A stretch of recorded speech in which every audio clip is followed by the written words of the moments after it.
या कलाकार।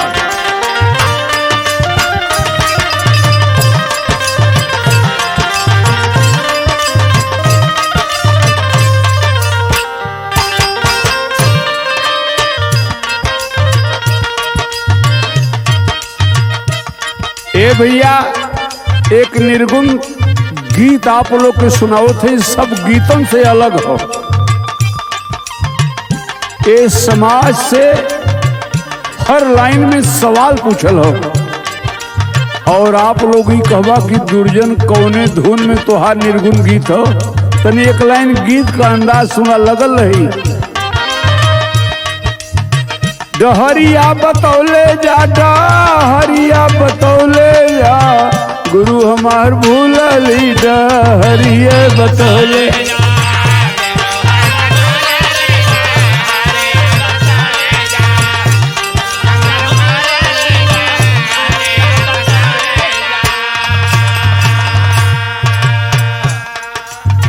ये दुनिया में इतना ना हवा गो बता देते।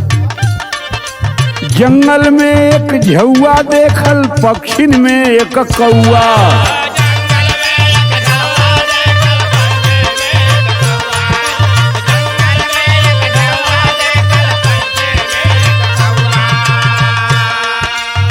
जातिर में एक नौआ देखल, नौआ झौआ कौआ तीनों एक में मिलौले जा, गुरु हमार भूलली डहरिया बतौले।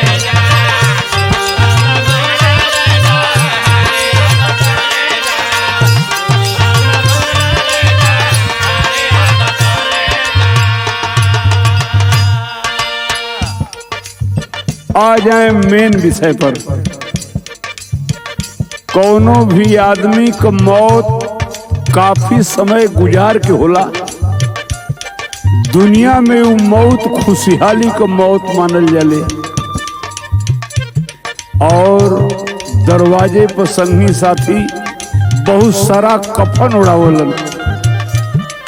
तो संत लोग एक सवाल पूछत हुए कि को भैया जो नी कफनवा इनके ऊपर गाजत हुआ, उनका ही पहली सवाल हो। चादरिया ओढ़ावला, चादरिया ओढ़ावला, चलती के बेरी का चादरिया ओढ़ावला।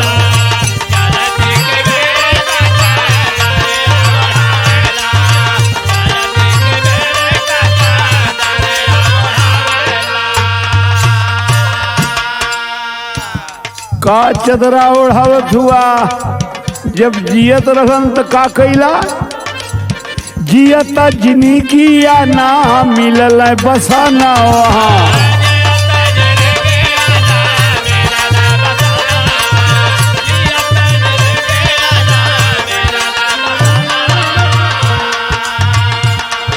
बसन माने कपड़ा होला, उघार ना रहला, कैसन मिलल, फटही लुगारी में बीत गईल दीना।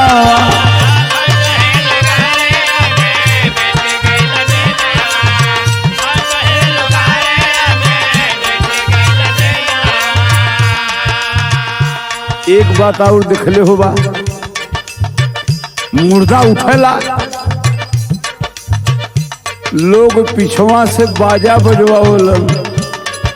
हमरे बनारस में तो लोग बाजा बजोई हैं, पैसों लुटावलन। संत लोग फिर पूछत हुआ को भैया ये पैसा लुटावत हुआ, हीरावा गवा के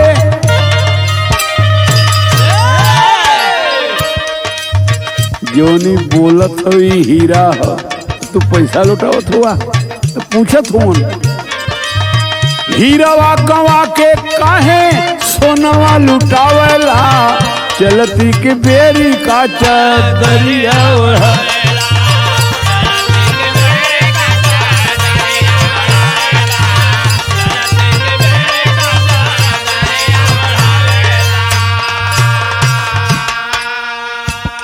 बड़ा निर्गुण सुनले होबा, हर लाइन में सवाल पूछले हुआ संत लोग। कहता रहला तब कुछ नहीं कहल। बहुत अच्छा, बहुत अच्छा।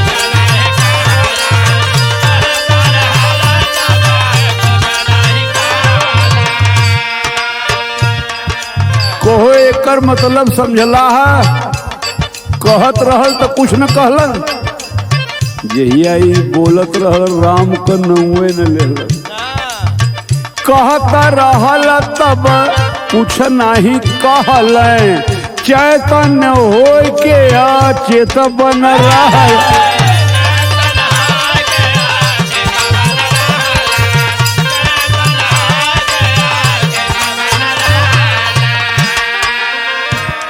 बड़ा जोर से हमन चिल्लाइला श्री राम नाम सत्य है।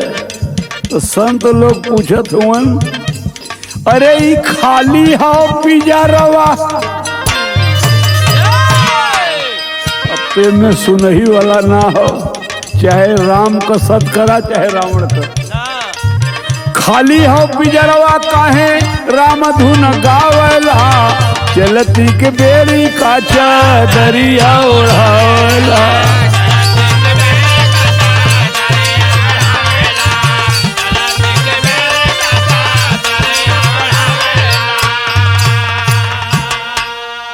तनी तीसर की लाइन सुना, तड़प तड़प रह गए दुखिया हिया रावा।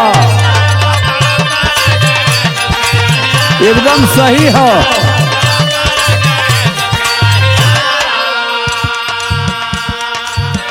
हर आदमी अपने गृहस्थ जीवन में चाहे कोनो जीवन में यही भगवान से प्रार्थना करला कि हे प्रभु ये जीव को मुक्ति बना दिया, ये आसरा में रहला का। तड़प तड़प रह गए दुखिया हिया रवा, एक बूंद स्वाति जो हत रह गत पपिहा रवा। बहुत अच्छा बच्चा भैया।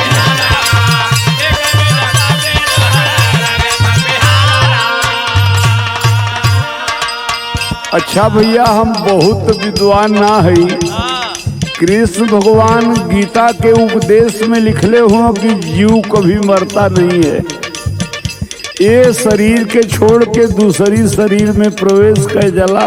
तो संत फिर पूछत हुआ कि जब भी कभो मुबे ना करत इनमें से छोड़ के दूसरे में प्रवेश करला, तब के पीपरे में हाड़ी बनवावला, तब के पीपरे में हाड़ी बनवावला, चलती की बेली का चादरिया ओढ़ा।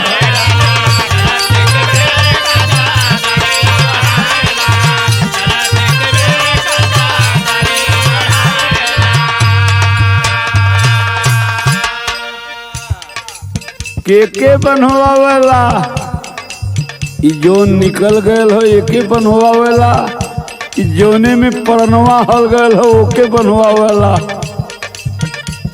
अब तनी हई बात सुना, हमहन मतलबी कितना हई। घटत रहल ओके बढ़त बतावला,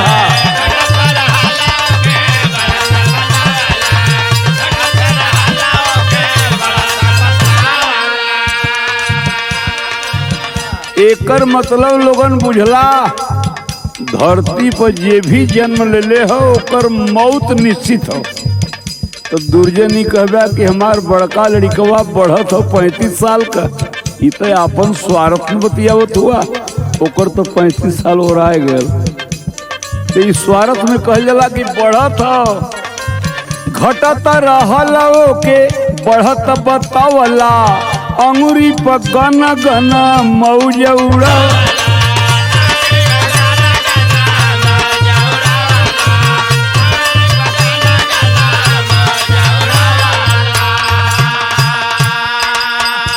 ए समाज से संत समाज फिर पूछत हो कि गांव में केहू मर जाला तो हमहन बड़ा समझदारी से समझाइला कि मत रोआ बाबू, ई मृत लोक हो, एक दिन सब मर जाई।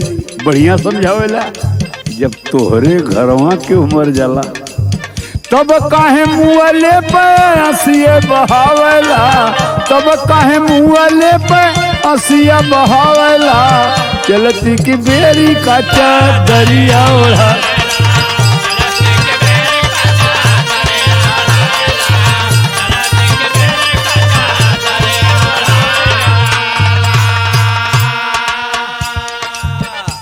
क्यों पूछेला का भैया स्टूडियो के करो हमार हो स्कॉर्पियो के करो हमार हो, ये हमार हो तोहार हो तो तोहार मतलब हो स्वार्थ हो। विज्ञान तो इतना मशीन निकाल देले बा, जमीन के ऊपर रखत हो मशीन बतावत हो कहाँ कोयला हो, कहाँ सोना हो, कहाँ पेट्रोल हो। क्यों जने नाराज मत होया, इन नए ढंग का निर्गुण गीत हो। तनी सा विज्ञान से इहो पूछला, उनके पास कोनो ऐसनो मशीन बा जौन दुर्जन के सीना पर रख दे, अब मशीनिए बता दे कि दुर्जन अब वहीं ले गईबा कि काल गईबा कि अब चुपा जाइबा। जब कोनो मशीनिए ना हो तो तोहार यहाँ का हो, केकर हो, ये आखिरी लाइन हो। चाहा जब कुशल कहला सदगुरु भजनिया। बहुत अच्छा बच्चा भैया।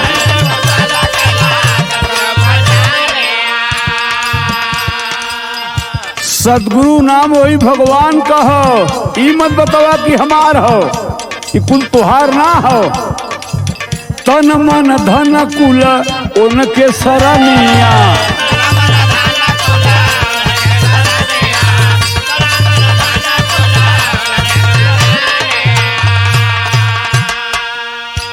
वह तो इतना शक्तिवान है, दुर्जन से रोज रोज बिरहा गवावेला, दुर्जन से रोज रोज बिरहा गवावेला।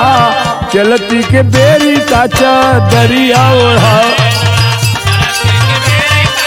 ले जा ले जा ले जा सिमरन।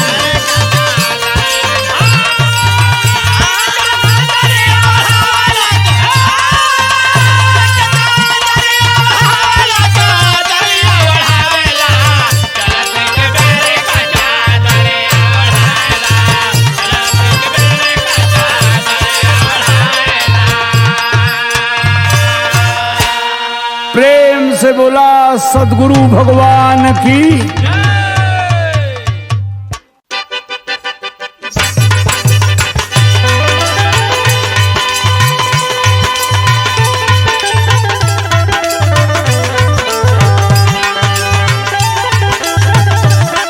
बहुत अच्छा बच्चा भैया।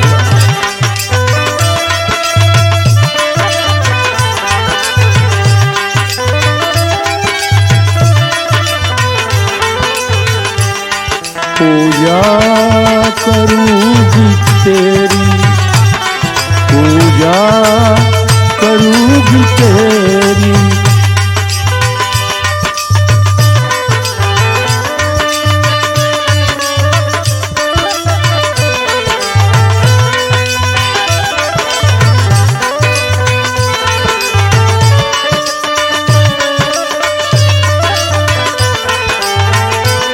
क्या बात।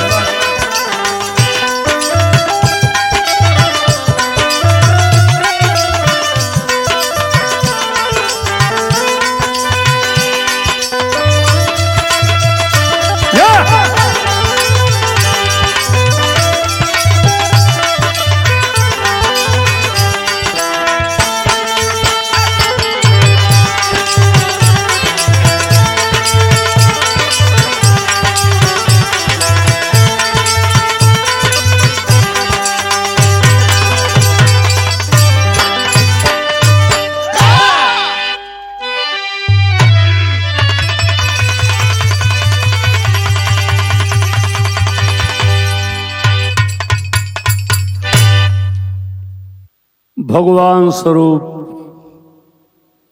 बिरहा के श्रोतागण, गढ़वा घाट स्वामी सदगुरु महाराज की भजन है।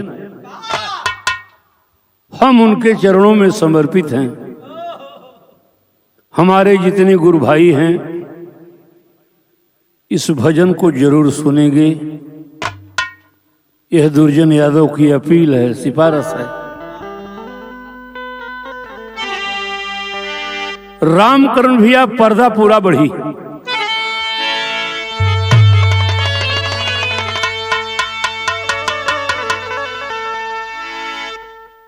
दास कह रहा है सदगुरु भगवान से, सदगुरु थामा पतवरिया, सदगुरु थामा पतवरिया, भव सिंधु मारले लहरिया। सदगुरु थामा पतवरिया,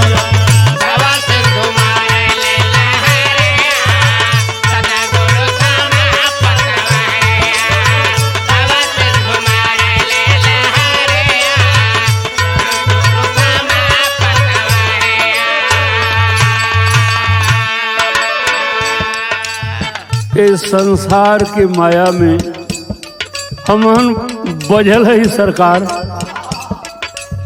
यही वजह दास अर्जी करत हो, सदगुरु थामा पतवरिया,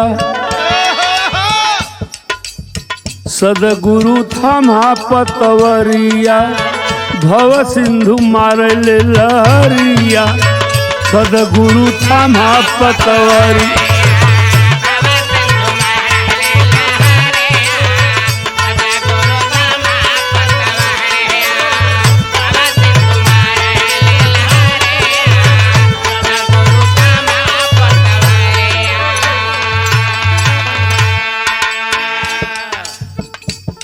सदगुरु महाराज का भजन हो गड़वा घाट। एक एक लाइन सुने लायक हो बाबू। लहर थपेड़ा मारे लेके तूफानवा, बहुत अच्छा बच्चा भी।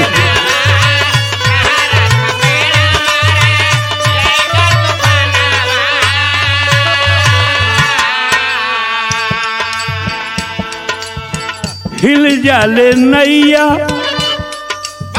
कौन नैया? जिंदगी का नैया। हिल जाले नैया, डेरा जला मनवा।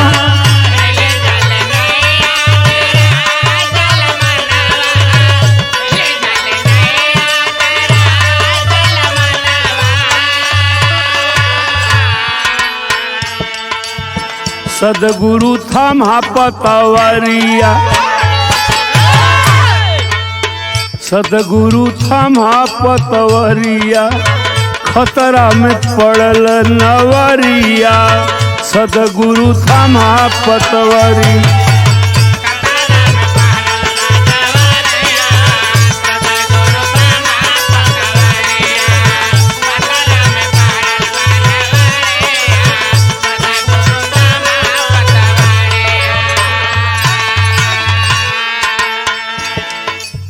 जबले रहल दहिया में आई ठनवा।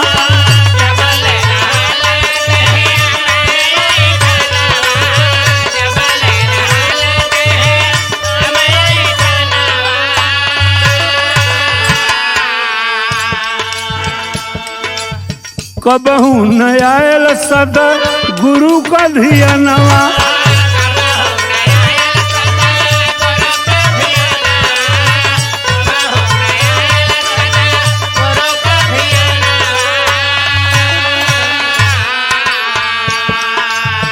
सदगुरु थामा पतवरिया, सदगुरु थामा पतवरिया, दुख में कैला स्वामी का पुकरिया। सदगुरु थामा पतवरिया,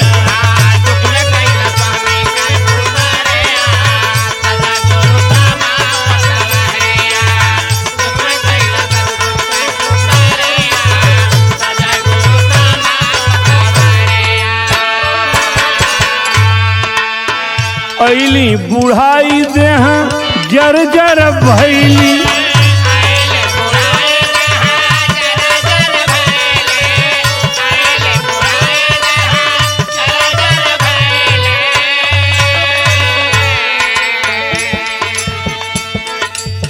चढ़ली जवनिया के भीत भरैली।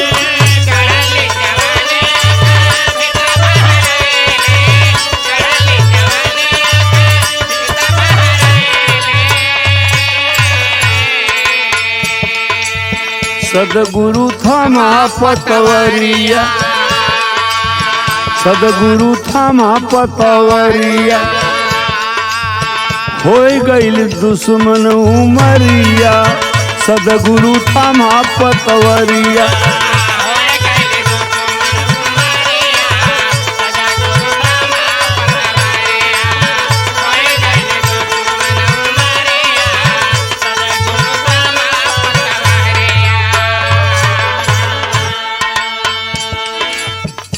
बुढ़ौती ये बावेले सबही के भगवान याद आवलन, जवानी में कहाँ ख्याल बाहो। लिखत हो कवि जी बाबा हो गए अन्हार घर सूझे नहीं अंगना। बहुत अच्छा प्रभात भैया।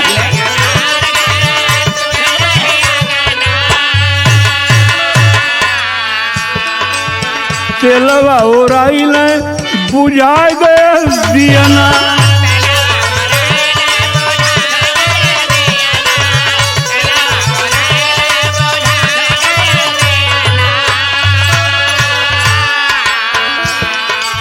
सदगुरु थामा पतवरिया, सदगुरु थामा पतवरिया, चारों ओरी घेरल से अन्हरिया, सदगुरु थामा पतवरिया।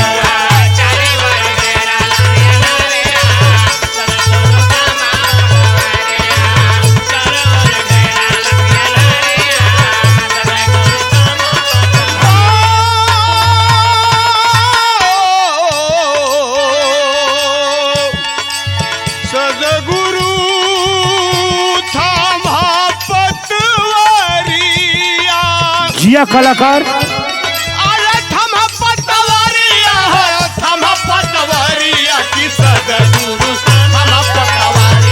और चारों ओरी घेरल से अन्हरिया।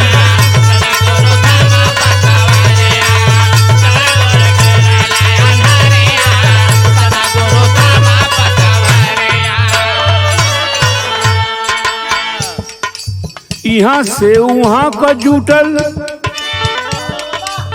यहाँ से वहाँ का जुटल नहिया सनहिया,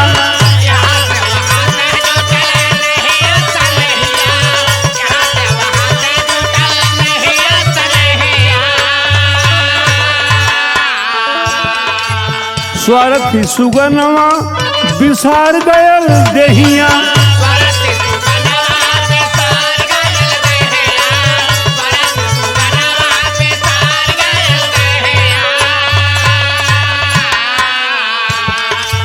सदगुरु थामा पतवरिया, सदगुरु थामा पतवरिया, लागले आव जाए कर सरिया, सदगुरु थामा पतवरिया।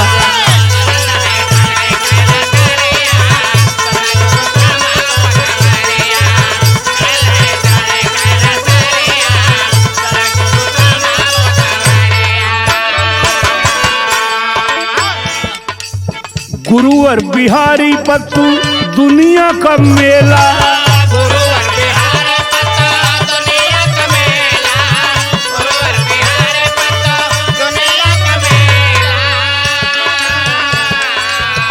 पत्तू अछे बरई है जगबा झमेला,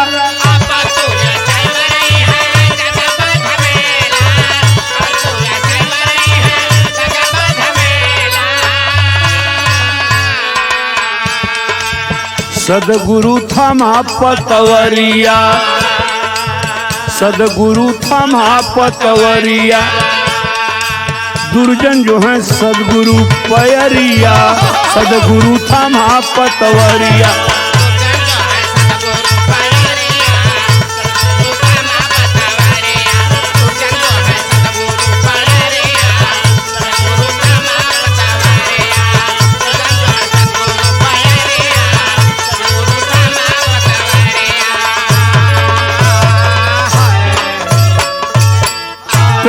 से बोलिए गढ़वा घाट सदगुरु महाराज की।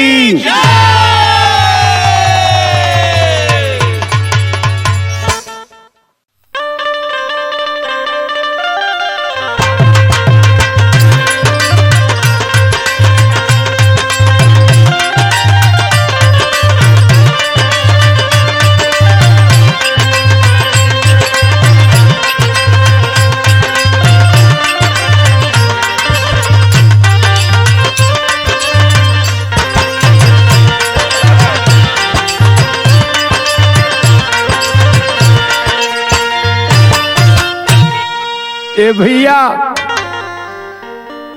एक नए ढंग का निर्गुण सुना।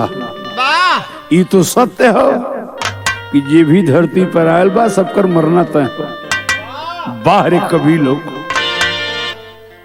यह निर्गुण के आज दुनिया में नहीं है। स्वर्गीय रामदेव भैया ये उनका लिखल गीत वाह वाह भाई तो सत्य हो कि जब मर जाइबा तो शरीर ना बोली बोलला जीव, लेकिन ये कवि के हृदय का उद्गार बा उनकर कल्पना सुना कि शरीर जीव से ओरहन देता का कहले बा। अरे छोड़ला न हो सार काहे अध जल में। बहुत अच्छा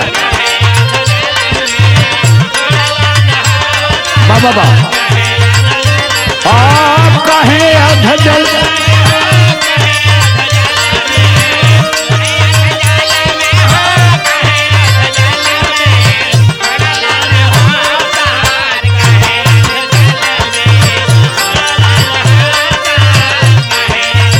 लगल है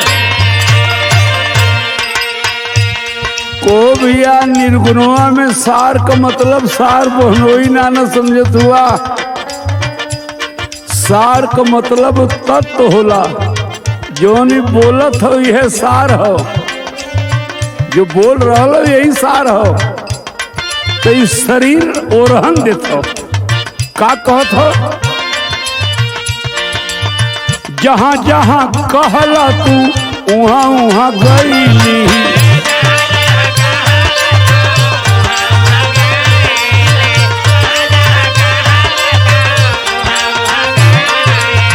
जवन जवन मंगला तू उह उह देहली।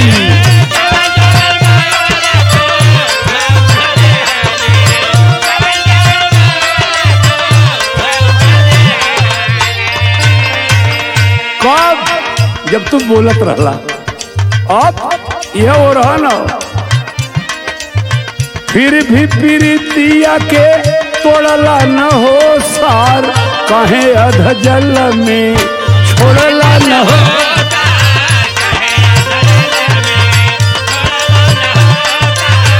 बहुत लगल है तमाम ओरहन इस शरीर जीव से देतो। फिर कहत पैर के भरोसे तो के तीर्थ करवली,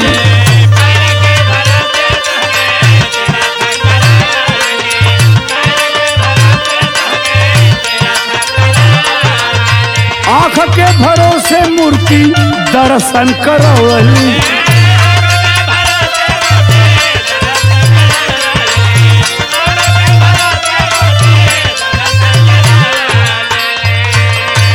लेकिन तू का कैला अपने अगम से नाता जोड़ला न हो सार काहे अध जल में छोड़ला न हो।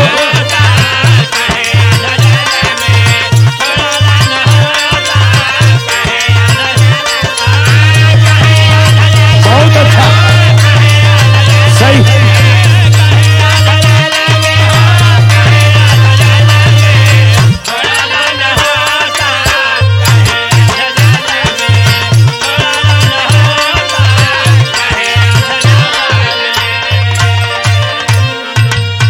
तमाम ओरहन इस जीव से शरीर देता। और का कहलस तोह के बजारिया से साबुन मंगावली,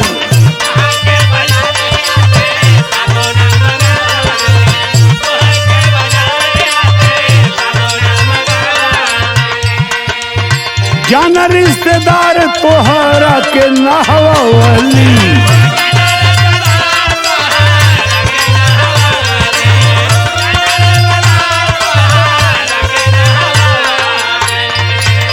तू का कैला स्वार्थ निकाल मुँह मोड़ला न हो सार काहे अध जल में छोड़ला न।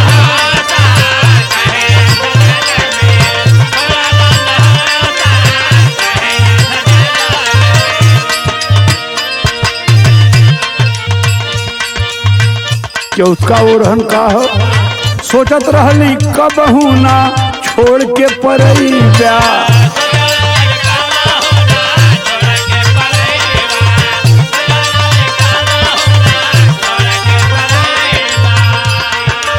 बन के विश्वासी मीत धोखा ना कमई ब्या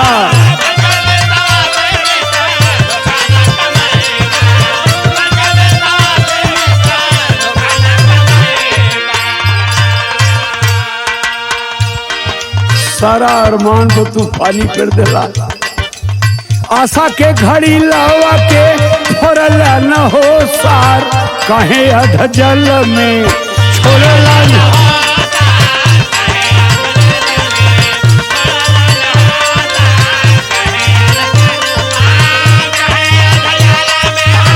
कहे अध जल में छोड़ला न हो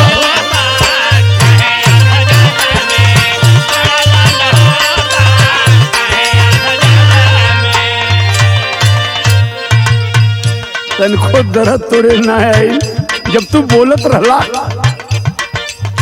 तोहरे भरोसी हम पवली कदरिया के हा दुर्जन गवैया के हा दुर्जन गवैया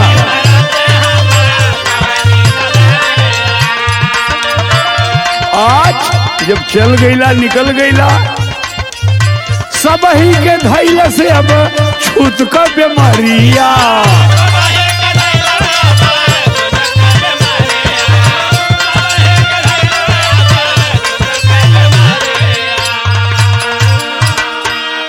फूल के पराग बनी छोड़ला न हो सार कहे अध जल में छोड़ला न हो सार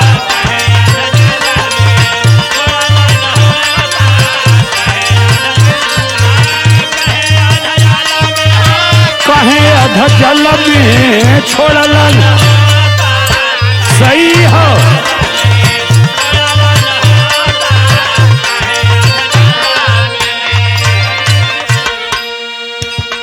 इस शरीर तमाम तरह को ओरहन जीव से देत हो को के हो दरोगा जी हुवन ऊ के हो डीएम साहब हुवन ऊ के हो सांसद जी हुवन अब तू निकल गईला तब फिर कहत बा का ओहदा हजार तोहरे बल पर सजवली यह हो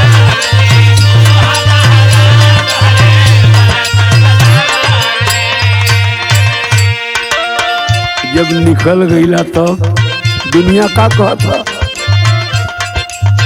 जग के नजर में आज भूतवा कहवली अतवा दुआरे से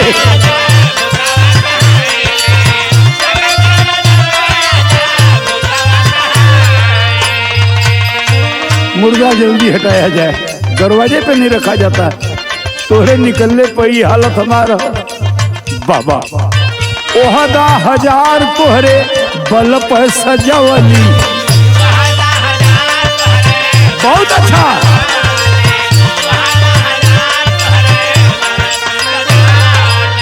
जग के नजर में आज भूतवा कहवली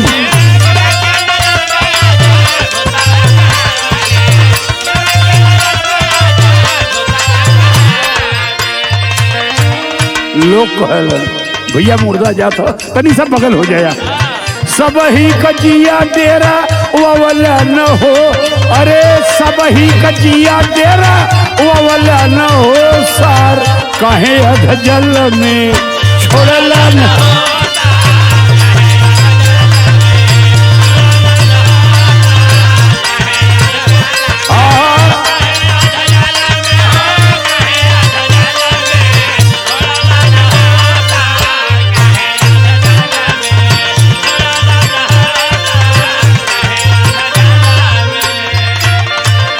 कुल का निचोड़ सुना हमरे रामदेव भैया लिख के मर गईलन का लिखलन गुरुवर बिहारी पत्तू जगन निराधार बा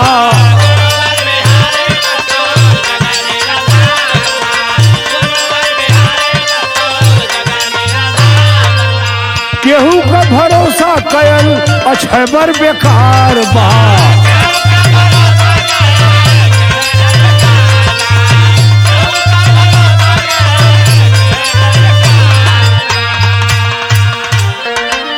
विद्वान लोग लिखले हुए छित जल पावक गगन समीरा पंच रचित यह अधम शरीरा। एकरे बदे का लिखलन स्वर्गीय रामदेव भैया, बढ़िया बात लिखलन का। गुरुवर बिहारी पत्तू जगन निराधार बहा।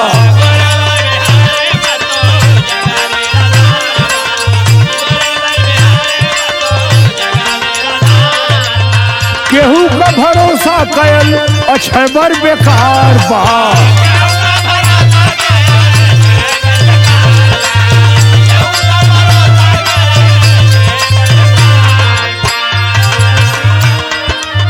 दुर्जन कहें पाँच में मारोड़ला न हो सार, कहें अध जल में छोड़ला न हो। यह बाबा हाँ कहें अध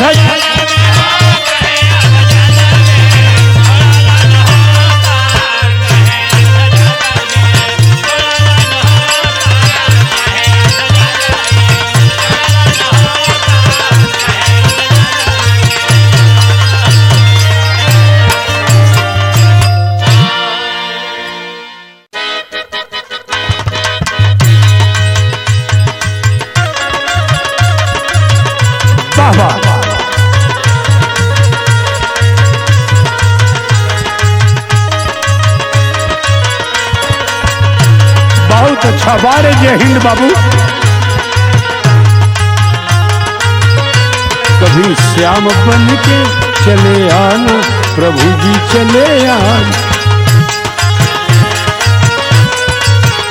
बहुत अच्छा।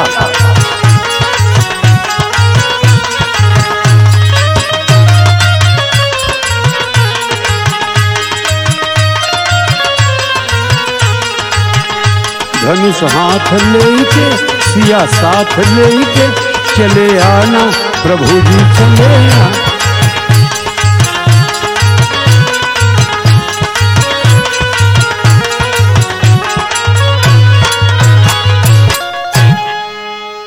हाँ भैया, हरिओम स्टूडियो से एक निर्गुण गौले रली, ओकर शीर्षक रहल माया का नगरी। उनमें संत लोग समाज से 5 सवाल पूछले रहलन। एक आप लोग के लोकगीत हम सुनावत है, जोने में 5 आश्चर्य हो। वाह वाह।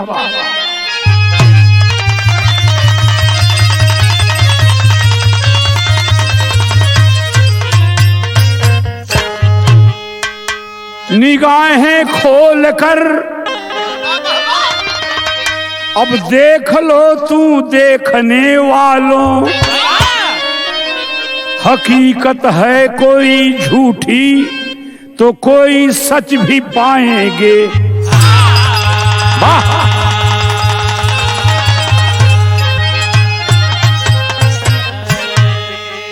लेकिन तरज कौन बा? बजरिया के बीच क्या इन नजरिया लड़ाऊं, तू गले लग जा हम गले से लग जाऊं।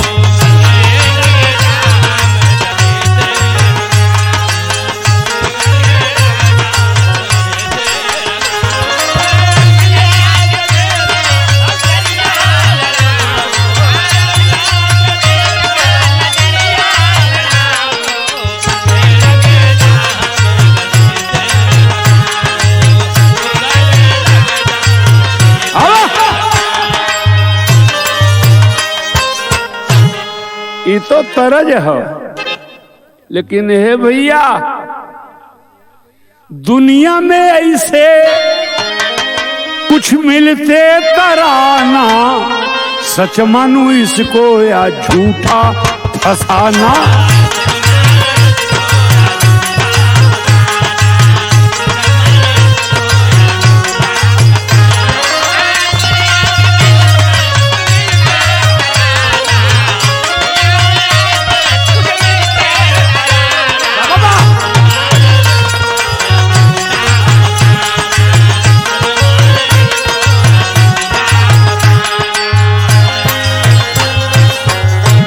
बिरहा सुने वाले बाबू पहला आश्चर्य सुना।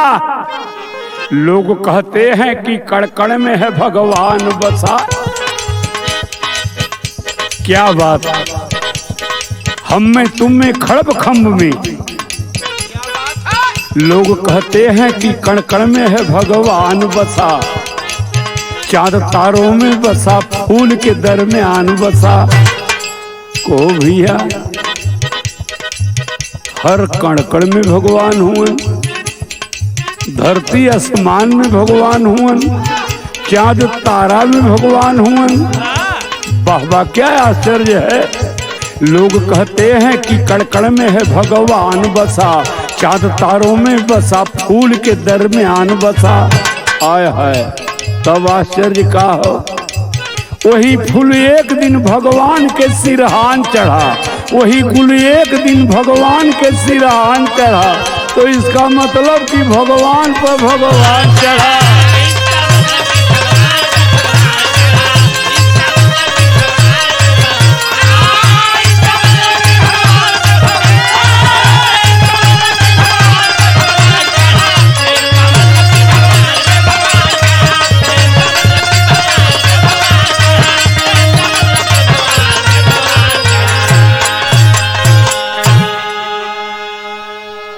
ये पहला आश्चर्य है कि फूलों में भगवान हुए, अब मंदिरों में भगवान हुए, मूर्तियों में भगवान हुए। तो ये भैया वही कुल एक दिन भगवान के सिरहान चढ़ा। तो इसका मतलब कि भगवान पर भगवान चढ़ा। सुना हो बिरहा सुने वाला लोग। दूसर का आश्चर्य सुना। जिस भगवान के घर से जीव आया है, जो बोलत हुआ, जिस भगवान के घर से जीव आया है, फंसा माया के जाल में जिया घबराया है। जिस भगवान के घर से जीव आया है, फंसा माया के जाल में जिया घबराया है। दोनों ओर का रिश्ता गजब कमाल हुआ, दोनों ओर का रिश्ता गजब कमाल हुआ। अगर सोचो वहां नैहर यहाँ। जब भगवान जन्म दिलन तो यहाँ आए कि हमन अपन कर्म करत हई। हम बिरहा गावत हई, बच्चा ढोलक बजावत हुआ, हरिचंद भैया हारमोनिया बजावत हुआ, जय हिंद बिंजू बजावत हुआ, सब अपने काम में बा। ई मनु भैया स्टूडियो चलावत हुआ। तो ये बतावा कि दोनों ओर का रिश्ता गजब कमाल हुआ। अगर सोचो वहां नैहर यहाँ, लेकिन मोले पे जाने लगा कहल आदमी। मगर जब साज के अर्थी ये चोला ढाल चला, तो लोग कहने लगे नैहर से अब ससुराल चला।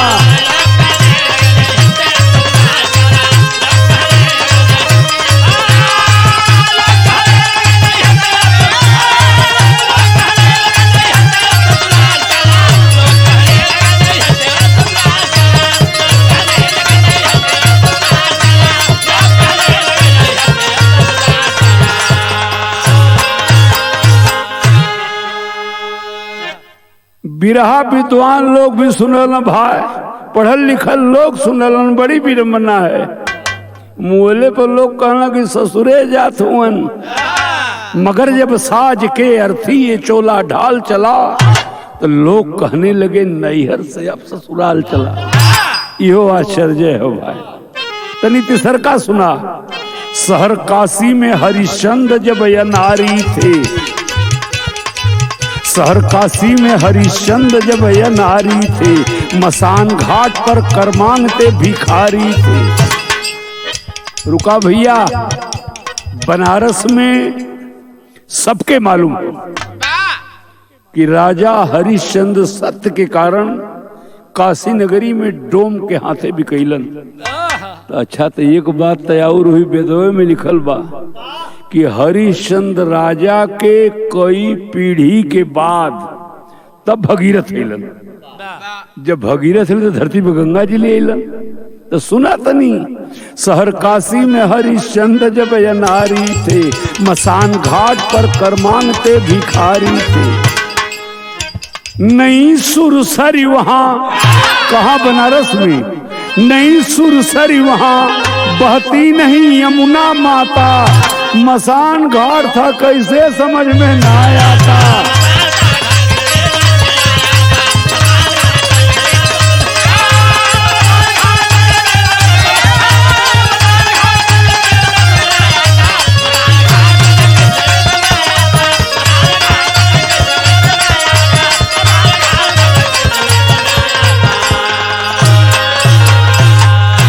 भैया जब हरिश्चंद्र राजा के कई पीढ़ी के बाद भगीरथ अलन, तब गंगा जी ले अलन, तो ये कहाँ मसान घाट रहल। अगर झूठ मानू तो रोक जमाना,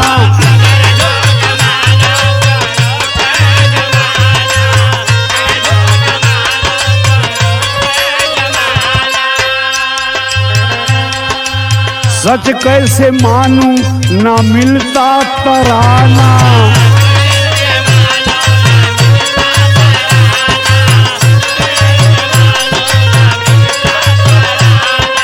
लगल भैया ये बतिया के, अगर झूठ मानू तो रोके जमाना।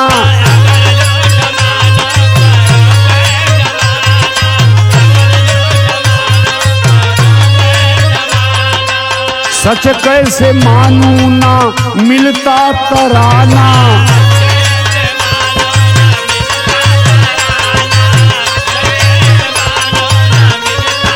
लगल है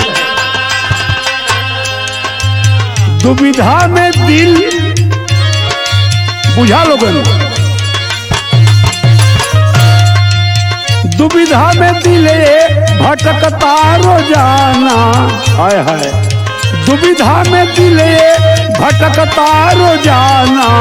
सच मानू इसको या झूठा फसाना।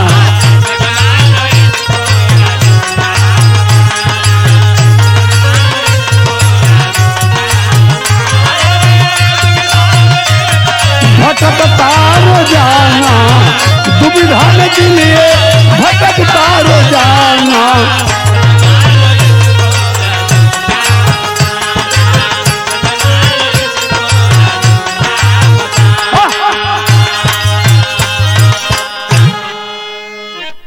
तीन आश्चर्य आप लोग सुनला, तनी चौथा सुना। स्वयंवर सीता का विदेह ने संवारा था। स्वयंवर सीता का विदेह ने संवारा था। लखन ने जोश में होकर यही ललकारा था। अगर पाऊं हुकुम ब्रह्मांड तोड़ डालूंगा। धनुष की क्या औकात।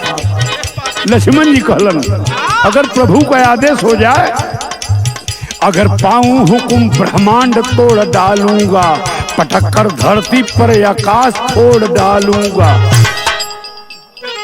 ये कहलस लक्ष्मण जी। कब कहलन? जब सीता जी का स्वयंवर रहा। कहले प्रभु का आदेश हो जाए, अगर पाऊं हुकुम ब्रह्मांड तोड़ डालूंगा। पटक कर धरती पर आकाश फोड़ डालूंगा। अच्छा तो भैया कबा की दुर्जन तो बड़ा मजाकी आदमी हुआ। मान ला भगवान कही देते हैं तो एक बात सुनाई है, आश्चर्य हो। पटक कर किस जगह, पटक कर किस जगह आकाश चूर कर पाते। अगर ब्रह्मांड उड़ जाता तो कहाँ रह पाते।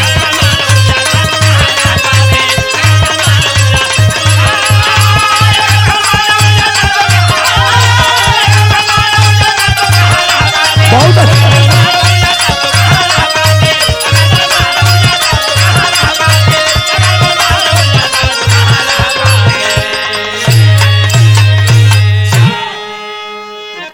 चार आश्चर्य सुनला, तनी पचवा सुना। दिए भगवान विभीषण को ताज लंका में। दिए भगवान विभीषण को ताज लंका में। कहें कि कल्प भर करना तू राज लंका में। रावण के मार के प्रभु राम विभीषण के गद्दी में बैठा दिलन और हम ना कहली। भगवान राम कहने कि जा विभीषण तू कल्प भर राज करना। अच्छा तो सभी ने हमार बात सुनत हुआ केहू के पता हो कि कितना दिन बीतले पर कल्प होला, इहो जाने ला लोग। सुना 4 युग बराबर 1 चौकड़ी होला। जब 4 युग बीती तो 1 चौकड़ी, 1000 चौकड़ी जब बीती तब जाके कल्प हुई। अच्छा तो हम तो ना कहली, भगवान राम ने कहलन कि जा विभीषण तू कल्प भर राज करा। तो 4 युग बराबर 1 चौकड़ी, 1000 चौकड़ी बीतले पर कल्प होला। तो भैया मजाकी ना आए, हमारे गांव के एक आदमी लंका में रहल। तो उनसे पूछली आप कहाँ रहला? कल हम तो लंका रहता हूँ। तो यह कहली कि विभीषणों से भेंट होते। भाई भगवान कहले हो, हम तो कहले ना आई। कहना कि तू गोइया हुआ मजाक करते हो। हम कही नहीं भाई, रामायण में लिखल हो कि भगवान कहले कि कल भर राज करना। तो 4 युग बराबर 1 चौकड़ी, 1000 चौकड़ी तब जाके कल्प हुई। तो ये 5वां आश्चर्य हो कि मगर ना आज विभीषण वहां दिखाता है, मगर ना आज विभीषण वहां दिखाता है। कहाँ गया जनाब कुछ समझ न आता है।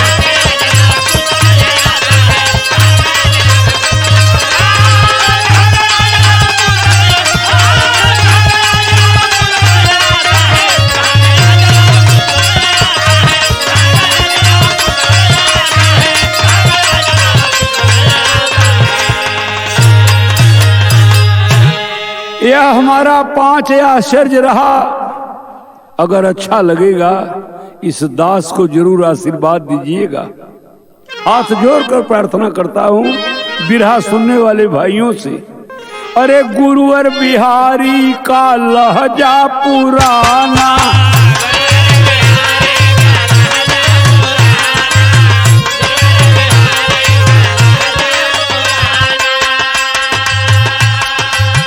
पत्तू ने थोड़े में लिखकर बखाना।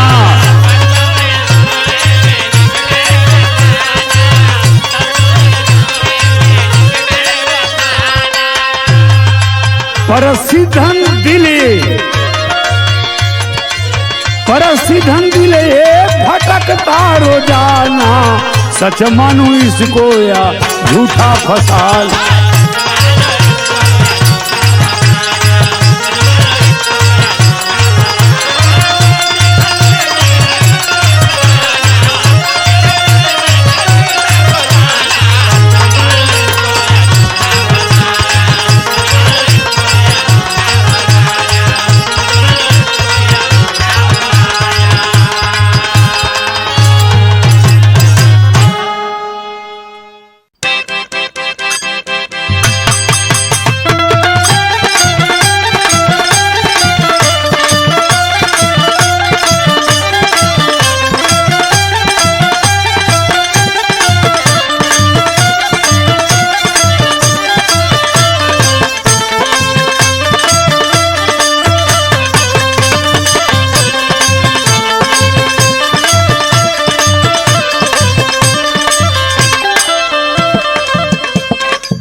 हाँ भैया,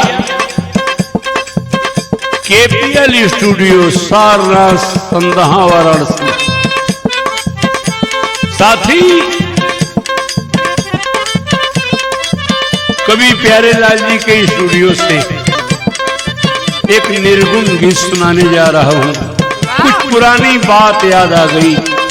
एक जमाना रहा, हमारे छोटे भाई हैं काशीनाथ यादव एमएलसी साहब।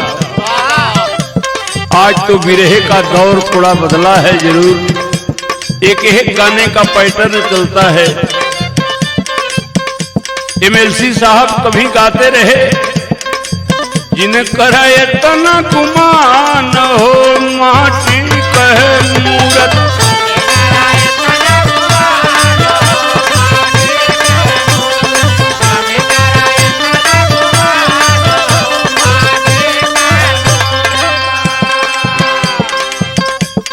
एमएलसी साहब के बाद उस निर्गुण का जवाब हम गायक दुर्जन यादव देते रहे। बहुत बहुत आभारी हैं। यही है सुगनमा विसार हो माटी कहे पिजरा।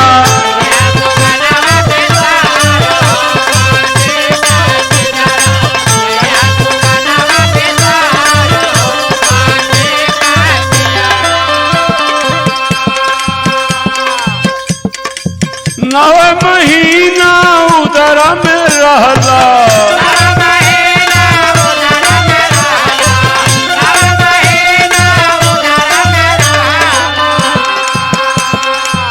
अंध कोठरिया में सांसत सहला।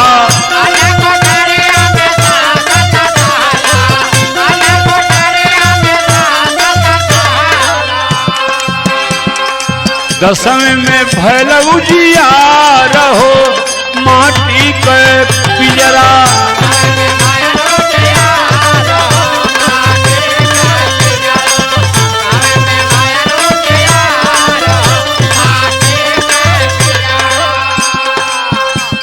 साथी, यह मानव का जन्म हमें आपको बहुत भाग्य से मिला है। जैसा कि वेद पुराणों में उल्लेख है, बड़ा भाग्य मानुष तन पावा।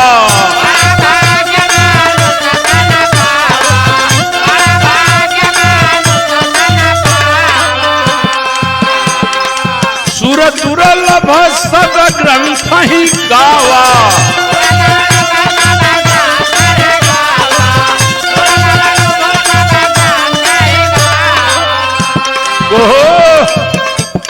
आदमी का जन्म पौला बिन हरि भजन बेकार हो माटी कहे पिजरा।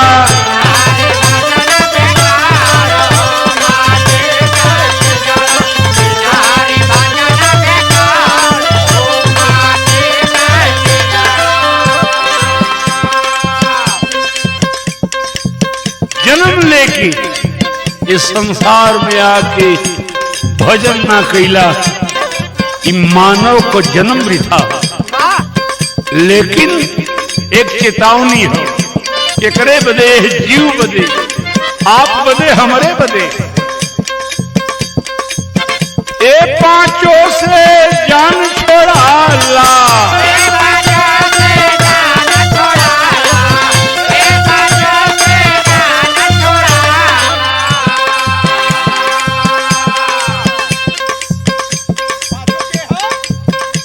काम क्रोध मद लोभ मोह, ये पांचों खतरनाक हैं। बिरहा का पैटर्न चले, पब्लिक बड़ी मजा ले वो जमाना में। दुर्जन यादव एमएलसी साहब के पार्टी के पांचों के कहत हूँ, आदमी हंसे। ये पांचों से जान छोड़ाला,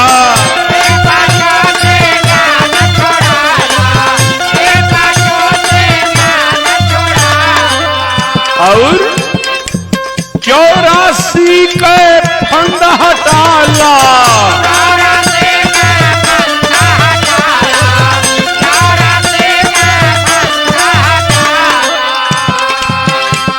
काहे बदे उदर में रहला, प्रभु से प्रार्थना कैला, मालिक उदर के बहरे कर देवा तो हर भजन करब। ये पांचों चोरवा यहाँ बजा ले। ये बदे कभी नहीं लिखत कौन,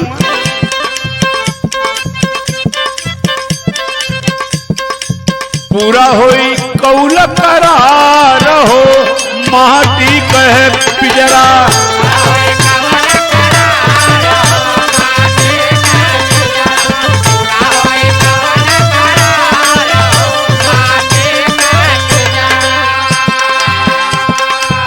झूठे पामाया के नगरी,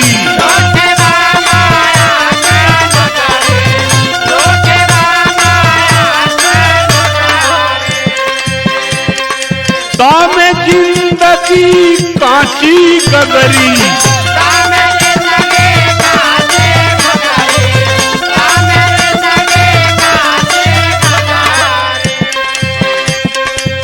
कोई विद्वान कवि लिखे हैं साथी, सामान 100 बरस की पल की खबर नहीं है।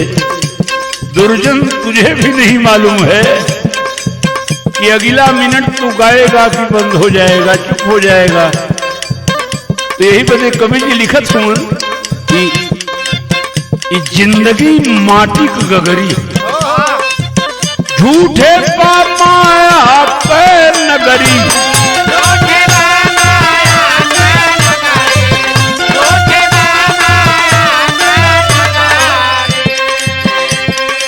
तामे जिंदगी कांची गगरी, बाबा का करे के है? पग पग पग पग पग पग पग पग चलिया संहार हो, माटी कहे पिजरा।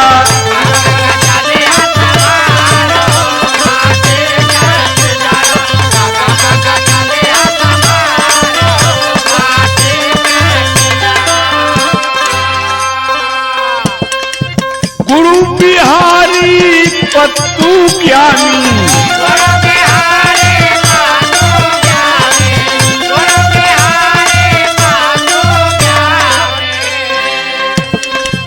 कहे अच्छे बर निर्गुण छानी। बचावा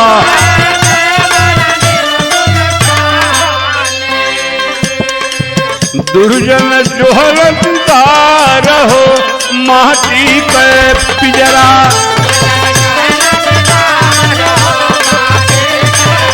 बाबा